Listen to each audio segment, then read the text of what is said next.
Welcome back again search creator YouTube channel. Okay, so ತುಂಬಾ ಜನ students second semester exam already on going ಆಗ್ತಾ ಇದೆ. So ನಾವು ಒಂದು ವಿಡಿಯೋನು ಮಾಡಿಲ್ಲ, ಸರ್ಚ್ ಕ್ರಿಯೇಟರ್ ಕಡೆಯಿಂದ ಸೆಕೆಂಡ್ ಸೆಮಿಸ್ಟರ್ ಒಂದು ವಿಡಿಯೋನು ಮಾಡಿಲ್ಲ. ಸೊ ಬಿಕಾಸ್ ಆಫ್ ಸೊ ನಮಗೆ ಮ್ಯಾಥ್ಸ್ ಅಂಡ್ ರಿಲೇಟೆಡ್ ಸಬ್ಜೆಕ್ಟ್, ನಿಮ್ಗೇನು ರಿಲೇಟೆಡ್ ಸಬ್ಜೆಕ್ಟ್ ಇದೆ ಸೊ ಆ ಸಬ್ಜೆಕ್ಟ್ ಬಗ್ಗೆ ನಮಗೆ ಐಡಿಯಾ ಇಲ್ಲ. ಸೊ ಯಾಕೆಂದ್ರೆ ನಾವು ತಿಳ್ಕೊಂಡು ನಾವು ಮಾಡಬೇಕೇ ಹೊರತು ನಿಮ್ಗೇನೋ ಒಂದೊಂದು ಕಂಟೆಂಟ್ ಕೊಡಬೇಕು ಅನ್ನೋ ಒಂದು ರೀಸನ್ ಇಂದ ನಾವು ಕೊಡಬಾರ್ದು. ಸೊ ದಟ್ ರೀಸನ್ ನಾವು ಸೆಕೆಂಡ್ ಸೆಮಿಸ್ಟರ್ ಆಗಲಿ ಮತ್ತೆ ನಿಮ್ ಫಸ್ಟ್ ಸೆಮಿಸ್ಟರ್ ಆಗಲಿ ಅಂದ್ರೆ ಫಸ್ಟ್ ಇಯರ್ ಏನೇನು ಸಬ್ಜೆಕ್ಟ್ಸ್ ಇದೆ, ಪಿ ಸೈಕಲ್, ಸಿ ಸೈಕಲ್, ಈ ಸಬ್ಜೆಕ್ಟ್ ಬಗ್ಗೆ ನಾವು ಅಡಿಯೋಣ. ಸೊ ಯಾವುದೇ ತರದ ನೋಟ್ಸ್ ಆಗಲಿ ಪ್ರೊವೈಡ್ ಮಾಡ್ತಾರೆ ನಮ್ಮ ವೆಬ್ಸೈಟ್ ಅಲ್ಲಿ ಆಗಲಿ. ಸೊ ನಮ್ಮ ವೆಬ್ಸೈಟ್ ನ ಚೆಕ್ ಮಾಡಿ, ಡಿಸ್ಕ್ರಿಪ್ಷನ್ ಇರುತ್ತೆ, ಚೆಕ್ ಮಾಡಿ ಗೊತ್ತಾಗುತ್ತೆ ನಿಮ್ಗೆ. ಬಟ್ ಈಗ ನಾವು ಒಂದು ಸೊಲ್ಯೂಷನ್ ಕೊಡ್ತೀವಿ. ಸೊ ನಿಮ್ಗೊಂದು ಇಂಟ್ರೊಡಕ್ಷನ್ ಟು ವೆಬ್ ಪ್ರೋಗ್ರಾಮಿಂಗ್, ಕೆಲವೊಂದು ಸಬ್ಜೆಕ್ಟ್, ಕೆಲವೊಂದು ಕಾಲೇಜಲ್ಲಿ ಇಂಟ್ರೊಡಕ್ಷನ್ ಟು ಪೈಥಾನ್ ಪ್ರೋಗ್ರಾಮಿಂಗ್ ತಗೊಂಡಿರ್ತಾರೆ, ಇಂಟ್ರೊಡಕ್ಷನ್ ಟು ಸಿ ಪ್ರೋಗ್ರಾಮಿಂಗ್ ತಗೊಂಡಿರ್ತಾರೆ. ಬಟ್ ಕೆಲವೊಂದು ಕಾಲೇಜಲ್ಲಿ ಇಂಟ್ರೊಡಕ್ಷನ್ ಟು ವೆಬ್ ಪ್ರೋಗ್ರಾಮಿಂಗ್ ಅಂತ ತಗೊಂಡಿರ್ತಾರೆ. ಸೊ ಅವ್ರಿಗೆ ಈ ಸೊಲ್ಯೂಷನ್, ಈ ವಿಡಿಯೋ ಆಗಿರುತ್ತೆ. ಸೊ ಎಕ್ಸಾಮು, ನಿಮ್ಗೆ ಎಕ್ಸಾಮು ಈ ಸಬ್ಜೆಕ್ಟ್ ಬಂದ್ಬಿಟ್ಟು ಈ ಮಂತ್ 30ನೇ ತಾರೀಕು ಎಕ್ಸಾಮ್ ಇದೆ, ಓಕೆನಾ. ಸೊ ಆ ಅಷ್ಟೊತ್ತಿಗೆ ನೀವು ತುಂಬಾ ಕಲಿಬಹುದು ಈ ಸಬ್ಜೆಕ್ಟ್. ಆಲ್ರೆಡಿ ಯಾರ್ಯಾರು ಓದ್ಕೋತಿದ್ದೀರ ರಿಮೈನಿಂಗ್ ಸಬ್ಜೆಕ್ಟ್ಸ್ ನ, ಸೊ ಚೆನ್ನಾಗಿ ಓದ್ಕೊಳ್ಳಿ. ಇದನ್ನು ಕೂಡ ಹಾಗೆ ಸ್ವಲ್ಪ ಒಂದ್ಸಲ ಗ್ಲಾನ್ಸ್ ಮಾಡಿ. ಈಸಿ ಸಬ್ಜೆಕ್ಟ್, ನೀವೇನು ಕಷ್ಟ ಪಡ್ಬೇಕು ಆತರ ಆ ಥರದ್ದು ಏನಿಲ್ಲ. ಜಸ್ಟ್ ಒಂದು ಸ್ವಲ್ಪ ನೋಡ್ಕೊಂಡ್ರೆ ಸಾಕು, ಈಸಿ ಆಗಿರುತ್ತೆ. ನೀವು ಡೈಲಿ ಯೂಸ್ ಮಾಡೋ ಇದೆ, ನೀವೇನ್ ಡೈಲಿ ಫೋನಲ್ಲಿ ಯೂಸ್ ಮಾಡ್ತಾರ ಆನ್ ಸ್ಕ್ರೀನು ಅದೇ. ಸೊ ಕೆಲವೊಂದು ವೆಬ್ಸೈಟ್ ನ ಯೂಸ್ ಮಾಡ್ತಾರಲ್ವಾ, ಸೊ ಅದ್ರ ರಿಲೇಟೆಡ್ ಇದು ಸಬ್ಜೆಕ್ಟ್, ಈ ಸಬ್ಜೆಕ್ಟ್ ಕಂಪ್ಯೂಟರ್ ಸೈನ್ಸ್ ಆಗಿ ತಗೊಂಡಿರ್ತಾರೆ. ನೆಕ್ಸ್ಟ್ ಕಂಪ್ಯೂಟರ್ ಸೈನ್ಸ್ ಯಾರು ತಗೋತೀರಾ, ಕಂಪ್ಯೂಟರ್ ಸೈನ್ಸ್ ಮತ್ತೆ ಇನ್ಫಾರ್ಮೇಶನ್ ಸೈನ್ಸ್ ಮತ್ತೆ ಆರ್ಟಿಫಿಷಿಯಲ್ ಇಂಟೆಲಿಜೆನ್ಸ್, ಈ ತರ ಯಾವ ಸ್ಟ್ರೀಮ್ ನ ನೀವು ತಗೊಂಡಿರ್ತಾರ ಈ ಫಸ್ಟ್ ಇಯರ್ ಅಲ್ಲಿ, ಸೊ ಅವ್ರಿಗಿದು ತುಂಬಾ ಈಸಿ ಸಬ್ಜೆಕ್ಟ್, ಓಕೆನಾ. ಸೊ ತುಂಬಾ ಜನ ನಾನು ಇಂಜಿನಿಯರಿಂಗ್ ಓದ್ಬೇಕಂದ್ರೆ ನೀವು ಹಂಬಲ ಇಟ್ಕೊಂಡ್ ಬಂದು ಸೆಕೆಂಡ್ ಪಿ ಸಿ ಬಂದು ತಗೊಂಡಿರ್ತಾರ. ಸೊ ಅವ್ರಿಗೂ ತುಂಬಾ ಈಸಿ, ಡೆಡ್ ಈಸಿ ಸಬ್ಜೆಕ್ಟ್, ಓಕೆನಾ. ಸೊ ಈಗ ನಾವು ನೋಡ್ತಾ ಹೋಗೋಣ ಮಾಡಲ್ ಕ್ವಶನ್ ಪೇಪರ್ನ, ಓಕೆನಾ. ಸೊ ಅದು ನಿಮ್ಗೆ ಹೆಲ್ಪ್ ಆಗುತ್ತೆ, ಈ ಎಕ್ಸಾಮ್ಗೆ ಹೆಲ್ಪ್ ಆಗುತ್ತೆ ಅಂತ, ಓಕೆನಾ.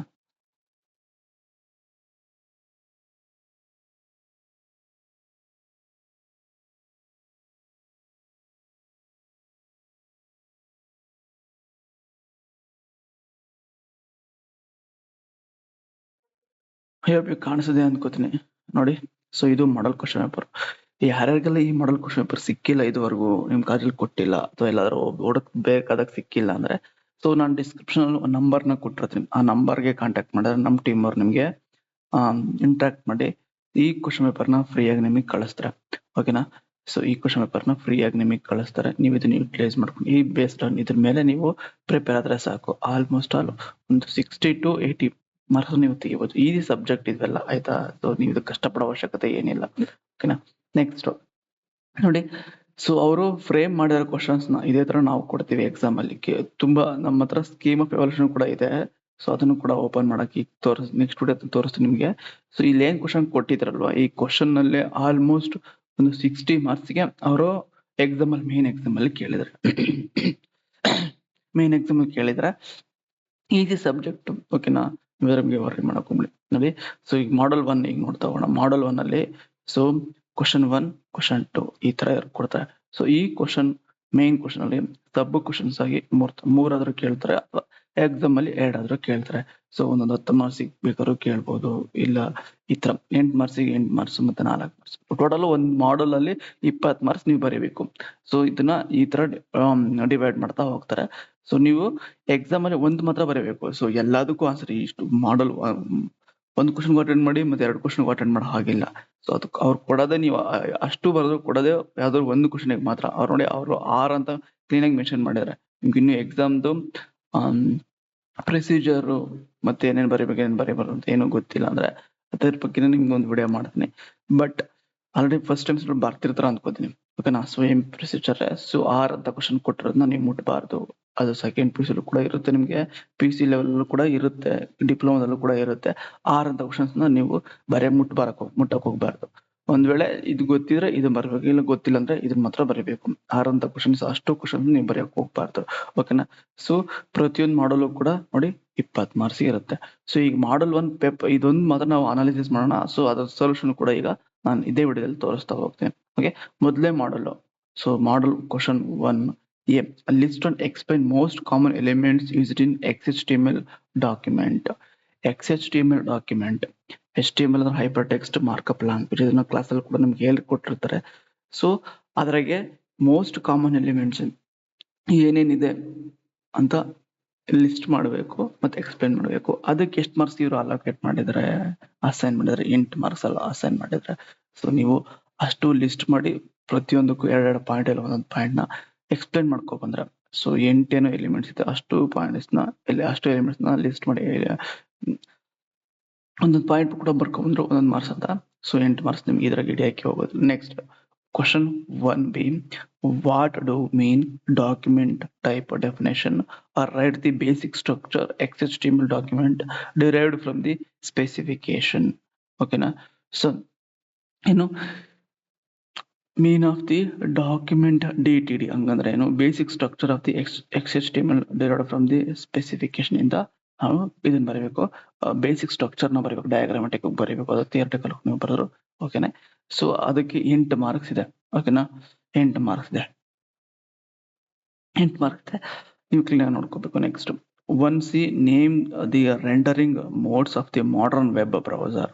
ಮಾಡರ್ನ್ ವೆಬ್ ಬ್ರೌಸರ್ ಏನೇನು ಈಗ ಪ್ರೆಸೆಂಟ್ ಯೂಸ್ ಮಾಡ್ತೀವಲ್ಲ, ಗೂಗಲ್ ಕ್ರೋಮ್ ನೀವು ಯೂಸ್ ಮಾಡ್ತಿರೋ ಗೂಗಲ್ ಕ್ರೋಮ್, ಫೈರ್ ಫಾಕ್ಸ್,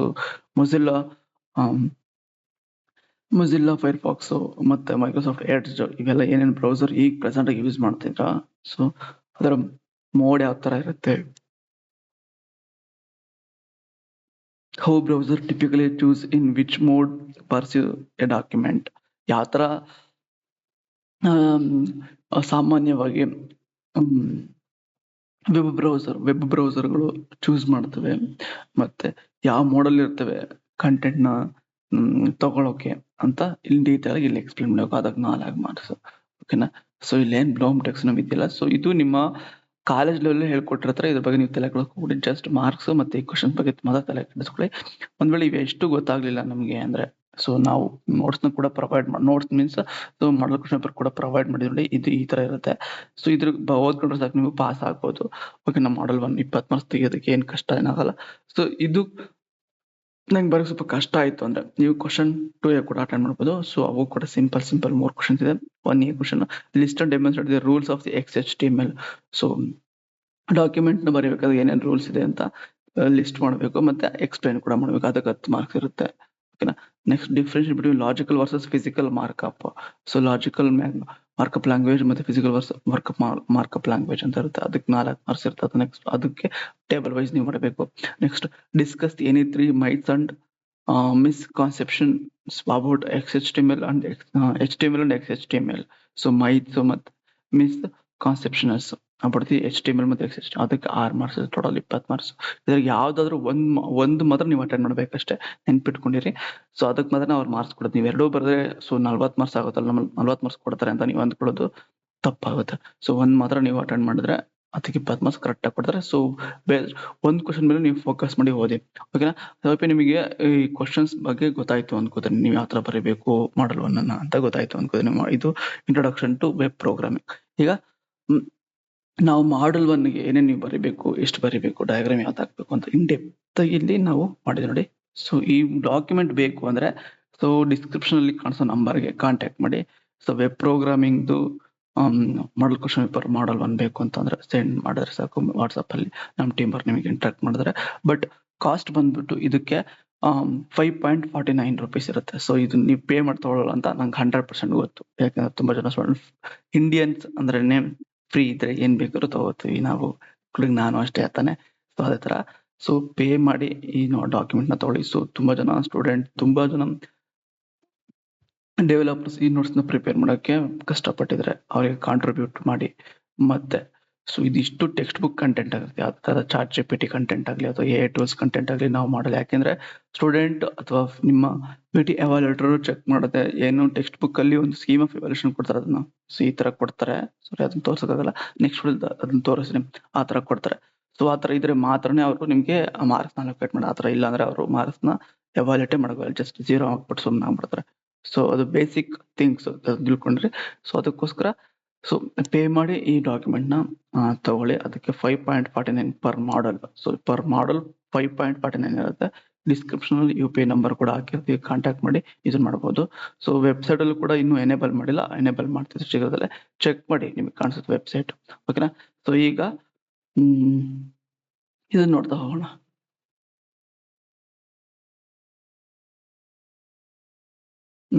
ನೀವು ಯಾವ ಥರ ಈ ಕ್ವಶನ್ ಕೇಳಿರಲ್ಲ, ಸೊ ಯಾವ ಥರ ಆನ್ಸರ್ ನೀವು ಮಾಡಬೇಕು ಅಂತ. List and explain most common elements used in XHTML document. ಓಕೆನಾ? So most common elements used in XHTML document. So most common elements ಯಾವ್ಯಾವ ಎಲಿಮೆಂಟ್? ಫಸ್ಟ್ನೇ element HTML element, head element, first element HTML element, ಇದು ಏನು root element. So ಇದಕ್ಕೆ ಸಬ್ point ಆಗಿ ನೀವು 2 points ಬರಬೇಕು. ಏನಿದು HTML? This is the main container of XHTML document. ನೀವೊಂದು HTML ಕೋಡ್ ಬರೆದಿರ್ತಾರಲ್ವಾ, ಸೊ ಈ ತರ, ಸೊ ಸ್ಟಾರ್ಟ್ ಆಗೋದು ಮತ್ತೆ ಈ ತರ ಎಂಡ್ ಆಗೋದು, ಇದೇ ಟ್ಯಾಗ್. ಆಕ್ಚುಲಿ ಇದೇ ಟ್ಯಾಗ್ HTML ಓಪನ್ ಆಗಿರುತ್ತೆ ಮತ್ತೆ HTML ಕ್ಲೋಸ್ ಆಗಿರುತ್ತೆ. ಸೊ ಅದೇನು main container of the XHTML document. All tags must be return inside this tag. So ಈ ಟ್ಯಾಗ್ ಒಳಗನೆ ಇರುತ್ತೆ. ಈ ಟ್ಯಾಗ್ ಇಂದ ಹೊರಗಡೆ ಏನಾದ್ರು ಬರ್ದಿದ್ರೆ ಸೊ ಆ ಕಂಟೆಂಟ್ ಶೋ ಆಗೋದಿಲ್ಲ. ಮತ್ತೆ HTML ವೆಬ್ ಪ್ರೋಗ್ರಾಮಿಂಗ್ ಎರರ್ ಅನ್ನ ಹೊರಟಿರಲ್ಲ. ಯಾಕೆ ಅಂದ್ರೆ ಸೊ ಒಂದು ಕಂಟೆಂಟ್ ಶೋ ಆಗ್ತಿರಲ್ಲ, ಆಯ್ತಾ? ಇಲ್ಲ ಏನು ಸಪೋರ್ಟ್ ಆಗ್ತಿರೋ ಟ್ಯಾಗ್ಸ್ ಇರಲ್ಲ. ಅಷ್ಟ್ ಬಿಟ್ರೆ ಎರರ್ ಅನ್ನೋ ವರ್ಡ್ ಬರೋದೇ ಇಲ್ಲ HTML ಅಲ್ಲಿ, ಅದ್ ನೆನ್ಪಿಟ್ಕೊಂಡ್ರಿ. ಸೊ ಕಂಟೆಂಟ್ ಶೋ ಆಗಲ್ಲ, ಅಷ್ಟ್ ಬಿಟ್ರೆ ಇನ್ನೇನ್ ಬೇರೆ ತರದ ಯಾವ್ದೇ ತರ ಎರರ್ ಕಾಣಿಸಲ್ಲ. ಸೊ ಎಲ್ಲ other tag must be right inside this tag. ಈ ಟ್ಯಾಗ್ ಒಳಗನೆ ನೀವು ಬರೀಬೇಕು. ನೆಕ್ಸ್ಟ್ ಹೆಡರ್ ಅಲ್ಲ, ಹೆಡ್ ಟ್ಯಾಗ್. ಸೊ ಇದು header section. So contains meta data about the web pages. So ಒಂದು ನೀವು ಈ ಹೆಡ್ ಟ್ಯಾಗ್ ಅಲ್ಲಿ ನೀವು ಮೆಟಾ ಡೇಟಾನ ಡಿಸ್ಕ್ರೈಬ್ ಮಾಡ್ತೀರಾ. ಲೈಕ್ ಏನು ಅಂದ್ರೆ ಸೊ ವೆಬ್ ಪೇಜ್ ಟೈಟಲ್ ಏನು, ಮತ್ತೆ ವೆಬ್ ಪೇಜ್ ಸರ್ಚ್ ಮಾಡಿದ ತಕ್ಷಣ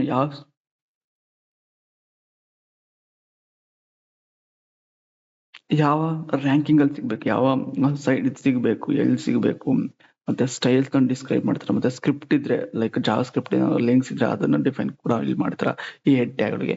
FYP ನಿಮಗೆ ಗೊತ್ತಿರುತ್ತೆ ಅಂತ ಇದು ಇಂಟಿಗ್ರೇಟೆಡ್ ಸಬ್ಜೆಕ್ಟ್ ಆಗಿರೋದ್ರಿಂದ ನಿಮಗೆ ಕಾಲೇಜಲ್ಲಿ ಆಲ್ರೆಡಿ ಒಂದು ಕ್ಲಾಸಸ್ ನ ಮಾಡಿರ್ತಾರೆ. ಅಂದ್ರೆ ಈ ಇಂಟಿಗ್ರೇಟೆಡ್ ಪ್ರೋಗ್ರಾಮಿಂಗ್ ಲ್ಯಾಂಗ್ವೇಜ್ ನ ಕೂಡ ಇಂಟ್ರೊಡ್ಯೂಸ್ ಮಾಡಿರ್ತಾರೆ ನಿಮಗೆ. ಸೊ ಅದೇ ತರ ಏನ್ ಪ್ರಾಕ್ಟಿಕಲ್ ಓದಿರ್ತಾರಲ್ವಾ, ಅದೇ ತರ ಇಲ್ಲಿ ಥಿಯರಿಟಿಕಲ್ ಕೂಡ ಇರುತ್ತೆ. ಸೊ ಇನ್ಕ್ಲೂಡ್ಸ್ ಇದ್ರೊಳಗೆ ಏನೇನಿರುತ್ತೆ ಅಂದ್ರೆ ಟೈಟಲ್ ಟ್ಯಾಗ್ ಇರುತ್ತೆ, ಮತ್ತೆ ಸ್ಟೈಲ್ಸ್ ಇರುತ್ತೆ, ಮತ್ತೆ ಸ್ಕ್ರಿಪ್ಟ್ ಎಕ್ಸೆಲ್, ಈ ತರ ತುಂಬಾ ಇರುತ್ತೆ. Meta data, meta keywords, meta title, ಆ ತರ ತುಂಬಾ ಇರುತ್ತೆ. ನೀವು ಅದನ್ನ ನೆಕ್ಸ್ಟ್ ಸೆಮಿಸ್ಟರ್ ಗೊತ್ತಾಗ್ತಾ ಹೋಗುತ್ತೆ. Next not shown the browser screen ಒಳಗೆ ಇದು ತೋರ್ಸೋದಿಲ್ಲ. ಇಲ್ಲಿ ಏನ್ ಡಿಫೈನ್ ಮಾಡಿರ್ತಾರಲ್ವಾ ಟೈಟಲ್, ಅದೊಂದು ಮಾತ್ರ ತೋರಿಸುತ್ತೆ.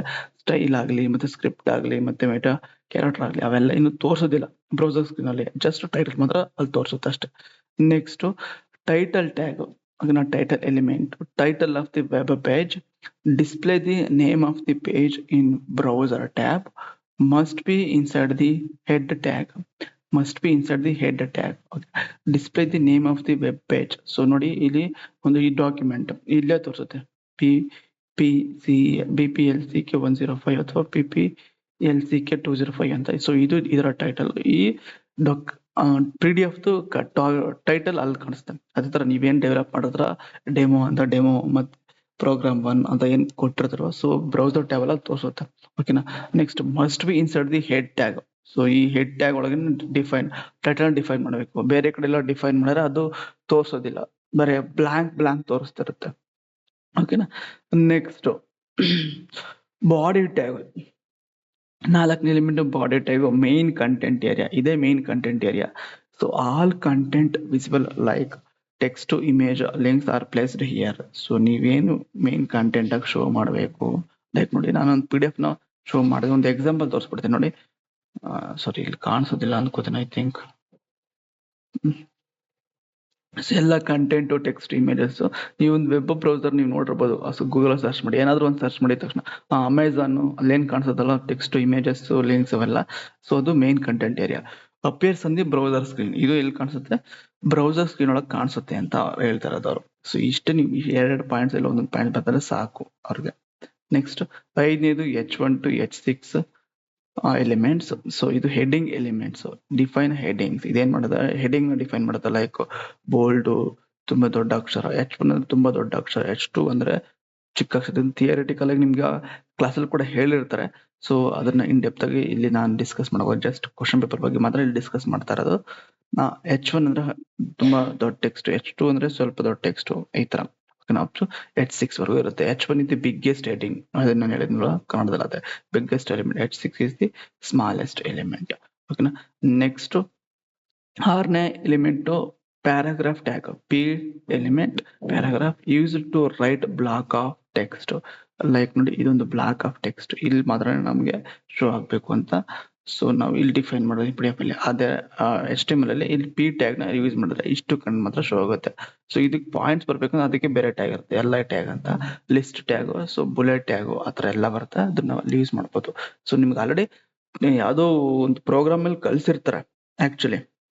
ಸೊ ನಾನು ಸಿಲೆಬಸ್ ಇಲ್ಲಿ ಡಿಸ್ಪ್ಲೇ ಮಾಡಕ್ ಹೋಗ್ತಿಲ್ಲ. So add spaces before and after paragraph. ಏನಾದ್ರು ಪ್ಯಾರಾಗ್ರಾಫ್ ಅಥವಾ ಆಫ್ಟರ್ ಅಥವಾ ಬಿಫೋರ್ ನ ಪ್ಯಾರಾಗ್ರಾಫ್ ಟ್ಯಾಗ್ ಮುಂಚೆ ಸ್ವಲ್ಪ ಸ್ಪೇಸಸ್ ಬ್ಲಾಂಕ್ ಸ್ಪೇಸ್ ನ ಬಿಡಬೇಕು. ನೋಡಿ, ಇದಿಷ್ಟು ಪ್ಯಾರಾಗ್ರಾಫ್ ಸ್ಟಾರ್ಟ್ ಆಗಿದೆ. ಸೊ ಇಲ್ಲೊಂದು ಸ್ವಲ್ಪ ಬ್ಲಾಂಕ್ ಸ್ಪೇಸ್ ಬಿಟ್ಟಿದ್ದೀನಿ, ಮತ್ತೆ ಇಲ್ಲೊಂದು ಸ್ವಲ್ಪ ಬ್ಲಾಂಕ್ ಸ್ಪೇಸ್ ಬಿಟ್ಟಿದ್ದೀನಿ, ಆತರ. ಸೊ HTML ಆತರ ಬಿಡೋದು. ನೆಕ್ಸ್ಟ್ 7ನೇ ಎಲಿಮೆಂಟ್ ಆಂಕರ್ ಟ್ಯಾಗ್ ಅಥವಾ ಆಂಕರ್ ಎಲಿಮೆಂಟ್ ಅದನ್ನ ಕರೆಯುವ. ಅದಕ್ಕೆ ಹೈಪರ್ ಲಿಂಕ್. ಲೈಕ್ ನೀವೇನಾದ್ರು ಈ ಪೇಪರ್ಗೆ ಇನ್ನೊಂದು ಲಿಂಕ್ ನ ನೀವು ಇಂಟಿಗ್ರೇಟ್ ಮಾಡಬೇಕು, ಇನ್ನೊಂದು PDF ನ ಇಂಟಿಗ್ರೇಟ್ ಮಾಡಬೇಕು ಅಂತ, ಅವಾಗ ಈ ಆಂಕರ್ ಟ್ಯಾಗ್ ನ ಯೂಸ್ ಮಾಡ್ತೀವಿ. ಇಮೇಜಸ್ ನ ಲಿಂಕ್ ಮಾಡೋದಕ್ಕೆ, ಮತ್ತೆ ವೆಬ್ಸೈಟ್ ನ ಲಿಂಕ್ ಮಾಡೋದಕ್ಕೆ, ಈ ತರ ಎಷ್ಟೊಂದು ನೀವು ಲಿಂಕ್ ಮಾಡಬಹುದು. ನೋಡಿ, use to link other pages or website, uses href attribute to set the link. Okay, ಈ href attribute ನ ಯೂಸ್ ಮಾಡ್ಕೊಂಡು ನಾವು ಯಾವ ಬೇಕೋ ಆ ಲಿಂಕ್ ನ ಸೆಟ್ ಮಾಡ್ತಾ ಹೋಗ್ಬೋದು. ಎಕ್ಸಾಂಪಲ್ ನೋಡಿ, ಸೊ href google.com ಇದನ್ನ ಲಿಂಕ್ ಮಾಡಬಹುದು ನಮ್ಮ ವೆಬ್ಸೈಟ್ ಅಲ್ಲಿ.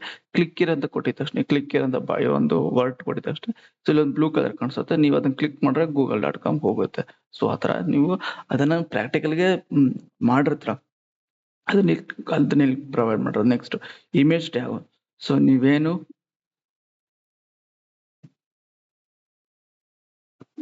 ಇಮೇಜ್ ನ ಶೋ ಮಾಡಬೇಕು ವೆಬ್ ಪೇಜ್ ಅಲ್ಲಿ, ಸೊ ಅದು ಇಲ್ಲಿ ಶೋ ಆಗ್ತಾ ಹೋಗುತ್ತೆ.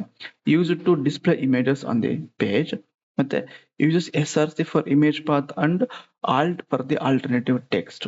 ಒಂದ್ ವೇಳೆ ಇಮೇಜ್ ಸೋರ್ಸ್ ನ ಹತ್ರ ನಾವು ತೋರ್ಸೋದಕ್ಕೆ ಆಗೋದು ಅಂದ್ರೆ SRC ಒಂದು ಆಟ್ರಿಬ್ಯೂಟ್ ಇಂದ ಸೋರ್ಸ್ ಅಂತ. ಓಕೆನಾ. ಸೊ ಇದನ್ನ ಡಿಫೈನ್ ಮಾಡೋ ಇಮೇಜ್ ಪಾತ್ ನಾವ್ ಎಲ್ಲಿಂದ ಪ್ರೊವೈಡ್ ಮಾಡೋ ಅಷ್ಟು ಪಾತ್ ಅದು ಚೆಕ್ ಮಾಡಿ ನಮ್ಗೆ ತೋರ್ಸುತ್ತೆ. ಒಂದ್ ವೇಳೆ ಸಿಕ್ಕಿಲ್ಲ ಅಂದ್ರೆ ಆಲ್ಟರ್ನೇಟ್ ಟೆಕ್ಸ್ಟ್ ಒಂದ್ ಬೇಕು ನಮ್ಗೆ, ಇಮೇಜ್ ಇಲ್ಲೋ ಬ್ಲಾಂಕ್ ಏನಾದ್ರು ಒಂದು ಬಿಟ್ರೆ, ಸೊ ಅದು ಒಂಥರ ನೋಡಿ, ಒಂದು ವೆಬ್ ಪೇಜ್ ನೋಡಿ ಇಮೇಜ್ ಏನಾದ್ರು ಬಂದಿಲ್ಲ ಅಂದ್ರೆ ಆಲ್ಟರ್ನೇಟಿವ್ ಟೆಕ್ಸ್ಟ್ ಇಮೇಜ್ ಅಂತ ಬರುತ್ತೆ, ಇಲ್ಲ ಅಂದ್ರೆ ಬ್ಲಾಂಕ್ ಇಮೇಜ್ ಅಂತ ಬರುತ್ತೆ. ಎಕ್ಸಾಂಪಲ್ ನೋಡಿ, image source JPG, alternate text ಏನಂತ ಮೈ ಇಮೇಜ್ ಅಂತ ಕೊಟ್ಟಿರ್ತೀವಿ. ಸೊ ಒಂದ್ ವೇಳೆ ಇಮೇಜ್ ಕಾಣಿಸಿಲ್ಲ ಅಂದ್ರೆ ಮೈ ಇಮೇಜ್ ಅಂತ ಬರುತ್ತೆ. ಸೊ ಇಮೇಜ್ ಕರೆಕ್ಟ್ ಪಾತ್ ಸಿಕ್ತು ಅಂದ್ರೆ, ಸೊ ಇಮೇಜ್ ಏನೇನು ಪ್ರೊವೈಡ್ ಮಾಡಿದ್ರೆ ಅದು ಬರುತ್ತೆ. ಓಕೆನಾ. I hope you 1A question ನಿಮ್ಗೆ ಎಲ್ಲ ಗೊತ್ತಾಯ್ತು ಅನ್ಕೋತೀನಿ. ಡೌಟ್ ಇತ್ತು ಅಂದ್ರೆ ಪ್ಲೀಸ್ ಕಾಮೆಂಟ್ ಅಲ್ಲಿ, ಮತ್ತೆ ಡೈರೆಕ್ಟ್ ನಂಬರ್ ಕೊಟ್ಟಿರ್ತೀನಿ, ಸೊ ಕಾಂಟ್ಯಾಕ್ಟ್ ಮಾಡಿ ನಿಮ್ಗೆ ರಿಸಲ್ವ್ ಮಾಡ್ಕೊಡೋಕೆ ಟ್ರೈ ಮಾಡ್ತೀವಿ. ಓಕೆ, ಸೊ 1B ಕ್ವಶನ್ ಹೋಗೋಣ ಸ್ವಲ್ಪ ನೆಕ್ಸ್ಟ್ ವಿಡಿಯೋದಲ್ಲಿ. ಓಕೆನಾ. Thank you for watching this video.